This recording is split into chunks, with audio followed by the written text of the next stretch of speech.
আমরা খুব এনজয় করতেছি। এটা হচ্ছে খুব ঈদ ফিল হচ্ছে, আসলে পুরা উৎসব মুখর পরিবেশ। বর্তমান যেই হোক সরকার, তার কাছে এটাই আবেদন থাকবে যাতে সব কিছু সুষ্ঠুভাবে সুন্দরভাবে হয়। অনেক অর্গানাইজ ছিল, ভালো লেগেছে এবার। আর আমেরিকা থেকে এসেছি আসলে ভোট দেওয়ার জন্য, ঐতিহাসিক একটা দিন। So we all need to participate. মানে আমি এখানে যা দেখেছি আমার খুব ভালো মনে হচ্ছে, সব কিছু সবাই হেল্প করছে, সবচেয়ে বড় হেল্প করছে সবাই।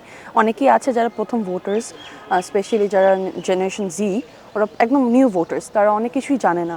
তো ওই হিসাবে মানে আমিও কখন আগে ভোট করিনি, তো আমার মনে হচ্ছে খুব হেল্পফুল। আমি ভাবতেই পারি না যে পরিবেশ ঠিক থাকবে। ভালোই লাগছে, ছেলে মেয়েও নতুন ভোটার হয়েছে, ওদেরকে নিয়ে আসছি। ভোট দিয়েছিলাম সেই মনে হয় 2001-এ হবে মনে হয়। আশাবাদী, ভালো হওয়ার জন্য আমরা আশা করছি। আমার গতবার প্রথম ভোট ছিল, এই যে এইবার আমার সেকেন্ড ভোট।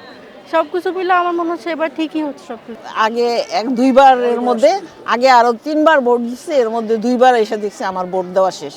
আর এইবার তো মাশাআল্লাহ খুব ভালো মতোই সুন্দর সবাই লাইন ধরে ভোট দিচ্ছে। নারীদের জন্য সুযোগ সুবিধা খুবই ভালো, পুরুষদের জন্য নারীদের জন্য আলাদা লাইনের ব্যবস্থা আছে। এখানে আনসার, পুলিশ সবাই খুবই সাহায্য করছে আমাদের।